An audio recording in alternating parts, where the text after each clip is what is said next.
fact, I am on the side of Dr. Ambedkar in that I don't think personality cult is good for our polity at all. So you're happy to have an election where the BJP asks Modi versus who?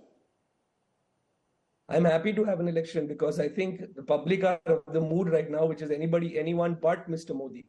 And I think the people have Where is this mood coming from? Kumar Mangalam, you made a statement at a time when the BJP has just swept 3 out of 4 states and you're telling me the public mood is anyone but Modi? Rajdeep, why would you attribute those victories to Mr. Modi? When the elections were happening, you didn't choose to say those elections were about Mr. Modi. Suddenly, now that those states have been won, Mr. Modi is swept into I'm going by the polls. Look at every poll figure, his popularity remains pretty rock solid. Well, if his popularity remains that rock solid, we'll see how it translates into vote share. Now, let me tell you generally that if you look at the UPA in 2019, which, is an election that is widely talked about it being a massive swing for Mr. Modi, right? And you look at the UPA, we were at 91 seats, 27% vote share. The India Alliance with the same vote share is about 144 MPs today, 37.5% vote share. You take those 3 categories, basically BJP versus Congress, BJP versus regional parties, and Congress versus regional parties. In BJP versus regional parties, there were about 185 seats contested, of which BJP won 128 by only a 7% margin. The third party, the person who came third in those electoral combats had more than 7%, and today is in the India Alliance. So please, let's not take a 4-state election and project that out to be an inevitability for the parliament elections. I'm going to give you all the graphic. Just a minute, sir. I'm going to give you all the graphic BJP versus Congress, BJP versus regional parties in a moment also where seat sharing takes place. But Sanju Verma, your first comments. Does the fact that if this India Alliance puts up Mallikarjun Kharge, a Dalit whose life story is coming from a very poor, humble family to becoming Congress president, whose mother was killed in front of his eyes during communal riots, and yet he showed no hatred ever towards minorities, it's a very compelling story. Is that the kind of story that could take on Mr. Modi's story? Rajdeep, we are 16 minutes into the debate. I listened very patiently to the other 3 panelists without heckling even once. Excellent. Because you always say कि मुझे तू मैंने वाली debates पसंद नहीं है. तो बिना तू मैंने किए, let me just address each of the queries, and I will address the elephant in the room. First and foremost, since you seem to be a movie aficionado, वो जो एक कालिया मूवी में अमिताभ बच्चन का एक डायलॉग था, हम जहां खड़े हो जाते हैं लाइन वहीं से शुरू हो जाती है. And after the thumping victory of the BJP in the Hindi heartland, winning Rajasthan, Madhya Pradesh, and in Chhattisgarh, proving every political pundit wrong who said, oh, Bhupesh Baghel is coming in for a second term, poor BJP. And look, pop punditry was thrown down the tube. So first and foremost, my point is this. Narendra Modi, as the Prime Minister, as the BJP leader, his popularity is gravity defying. And I think the best explanation of Narendra Modi's popularity is this. Narendra Modi pulls off what few other leaders have managed to do. He banishes the near universal factor of anti-incumbency, and his popularity rankings defy the law of gravity. 52% people feel he's still the best candidate for the Prime Minister's job. 62.7% feel that his second term is either good or outstanding. Even at his nadir, his popularity never went below 54% during COVID. Written on the 25th of August 2023 by Editor-in-Chief of India Today, Arun Puri. Now let's come to the most important point. I think, Rajdeep, as you always say, and I've learned this from you after listening to your election analysis, politics is obviously about arithmetic. Winnability is very important. Nobody can dispute that. But politics is also about a connect, about that X factor. It is about a chemistry that the leader has with his electorate. Tell me honestly, in this particular article, Mr. Puri has written, he's given credit to Rahul Gandhi for his Bharat Jodo Yatra, but he says despite Bharat Jodo Yatra, Rahul Gandhi's acceptance and popularity rate only increases from 14% to 16%, a 2 percentage point jump. We leave Rahul Gandhi for the time being. My simple logic is this. Forget about the fact that the BJP has Niti, Niyat, Karyakram, Karyakoshti, booth level managers, Panna Pramukhs, so on and so forth, which everybody is well versed with. Let us talk about the Dalit factor. And it's a very interesting concept. Mallikarjun Kharge as the Dalit face versus Prime Minister Narendra Modi as the OBC face. But let's not kid ourselves. I think, as you always say, ye public hai, ye sab janti hai. And the public knows that the legacy of B.R. Ambedkar was obliterated by who? By the Congress party. Babu Jagjeevan Ram, one of India's tallest defense ministers and a Dalit at that, his legacy was obliterated by whom? By the Congress party. Very recently, I won't go to the Nehruvian era because nahi to log bolenge rahe ye वापस Nehru par chale gaye. Ramnath Kovind became the first Dalit president. And Sonia Gandhi took a good solid 21 months to even go and pay him a courtesy visit. And at that time, she was the leader of the Congress in terms of being the Congress president. But more importantly, let's talk about hard numbers. I think you cannot win 2024 no matter whether you are an OBC face or a tribal face or a Dalit face until and unless you have the OBC vote share. Because OBCs in most states account for 50 to 52% of the electorate, and in 30 seconds, the OBC vote share of BJP in 2009 Lok Sabha was 22%. It rose to 31% in 2014, but come 2019, the BJP's vote share among OBCs is 42% as of 2019, and among the extremely backward castes, it is 48%. How are you going to beat the Modi juggernaut? Okay, you made a point. Ma'am, I've listened. Your 30 seconds now is up. More, Rajdeep. Indulge me for 10 seconds more. Okay. I humbly plead. Okay. Gansham Tiwari is I always say Gansham is a reasonably intelligent guy, very well read. But when Gansham Tiwari talks about Narendra Modi and Brij Bhushan, I just want to remind Gansham Tiwari, I have condemned Brij Bhushan despite being the national spokesperson of BJP.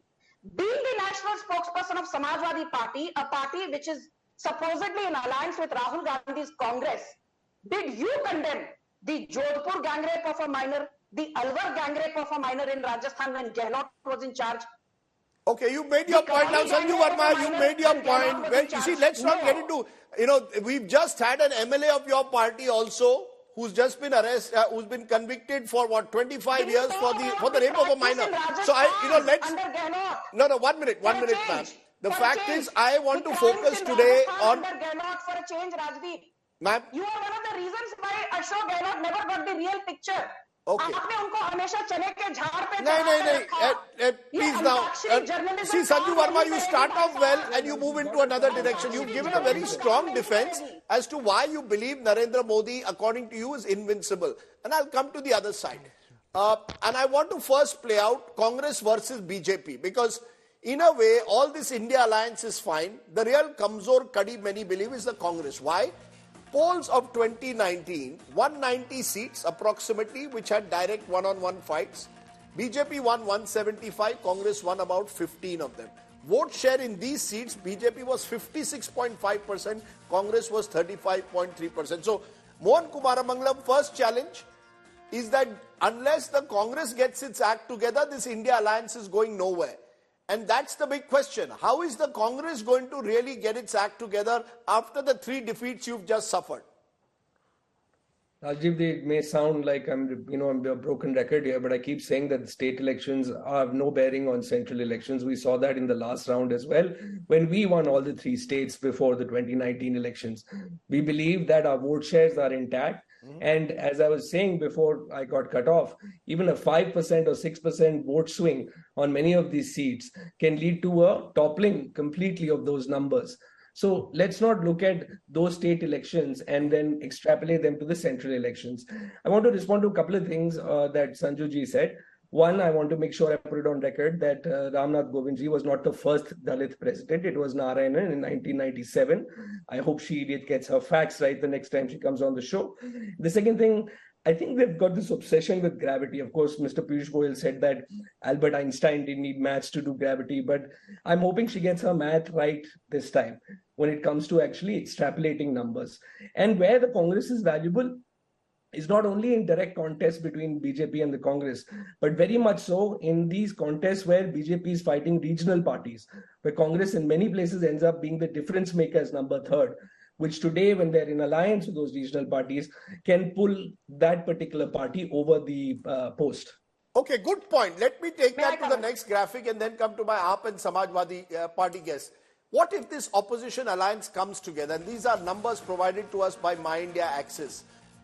Which are the states where an alliance is not, one-on-one fight is not possible between the opposition and the BJP? UP, where remember Mayawati is out of this alliance, that's 80. Haryana, 10 seats. Could there be one-on-one? Maybe, possibly. Will AAP and Congress come together? But remember, there's also the INLD there, which is not part of India. Andhra Pradesh, where Chandrababu versus Jagan Mohan Reddy, they're doing their own battles. Odisha, Biju Janata Dal is not part of this alliance, 21 seats. Telangana, where KCR is not part of the India alliance. So total 153 seats, where one-on-one fights seem difficult. Is this one-on-one formula irrelevant? Take a look at states where it doesn't really matter, because here it's a direct Congress versus BJP fight already. MP 29, Rajasthan 25, Chhattisgarh 11, Uttarakhand 5, Himachal Pradesh 4, Goa 2, although Aam Aadmi Party would dispute that, Karnataka 28, now that JDS has tied up with BJP, Assam 14, Northeast by and large 11, UT is 5. Total 134, where it really doesn't matter what happens with the India Alliance. But where the India Alliance has possibilities are Bengal 42, Punjab 13, Delhi 7, Gujarat 26, which add up to about 88. Now these 88, if you add up with the 134, that's the number which the India Alliance needs to look at. Quite possible. State seats, Bihar 40. These are where it's possible now. Bihar 40, Jharkhand 14, TN Puducherry 40, Maharashtra 48, Kerala 20, because both left and Congress are in the India Alliance, J&K Ladakh 6, 168. You add up the 168 and the 88, 256 seats are where the opposition can have one-on-one fights with the BJP. Now I want to ask you a straight question, Priyanka Kakkar, in Delhi, 7 seats out of these 256. Are you ready for a one-on-one fight? Are you ready for a one-on-one fight with the BJP? Will Arvind Kejriwal, is he committed to fighting with the Congress? Arvind Kejriwal ji, let me assure you, Arvind Kejriwal ji will do anything that is for the betterment of the country. That is the demand of the nation. There is no denying that. There is no doubt about it. So whatever be, the modalities, the formalities will be definitely public in the times to come. I'll be speaking too soon. So let us just wait for how it shapes up. No, but the question is, time is running out. Always maintained. Priyanka Kakkar, time is running out. We are already towards the second half of December. Agreed. Having said that, I also said previously that, somebody said this, a week is a long time in politics, and it's not that we are starting from ground zero. We are all big names, tall leaders who have a good sangathan, who have been working on the ground, who are tall leaders in their own states. It's not like we'll be starting from ground zero. It is only that this alliance has to take a more formal shape, and I'm absolutely assured, and I can assure you that Arvind Kejriwal ji would put nation first above anything else. Okay. Gansham Tiwari, UP, 1 minute. No election can really be won, many would say, in Delhi. You can't defeat the BJP in a general election without UP.